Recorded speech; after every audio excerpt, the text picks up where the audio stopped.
मित्रांनो, जेव्हा आपण बार्बेल शोल्डर प्रेस मारतो, ॲक्च्युली त्याचा उपयोग काय आहे?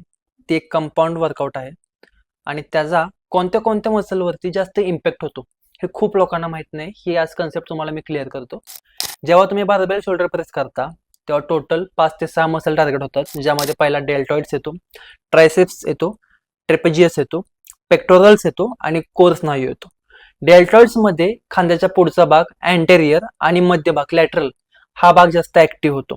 ट्रायसेप का ऍक्टिव्ह होतो? जेव्हा आपण हात सरळ करण्यासाठी थोडा हाताचा सपोर्ट घेतो तेव्हा ट्रायसेप ऍक्टिव्ह होतो. ट्रेपेजियस काय करतो?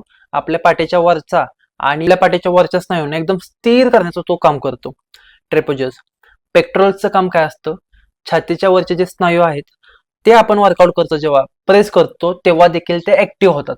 आणि कोर स्नायू असा आहे जो आपण उभ्या स्थितीत किंवा व्यायाम करताना पोटाचा आणि खालच्या पाठीचा स्नायू सक्रिय करायचं काम करतो. त्यामुळे टोटल ओव्हरऑल पूर्ण अप्पर बॉडीचा यूज केला जातो, ज्यामध्ये तुम्ही हा कंपाऊंड वर्कआउट करू शकता आणि जो तुमच्या पूर्ण बॉडीच्या स्थिरतेसाठी खूप उपयुक्त आहे. व्हिडिओ आवडला असेल तर आत्ताच फॉलो, लाईक, शेअर आणि कमेंट करायला विसरू नका.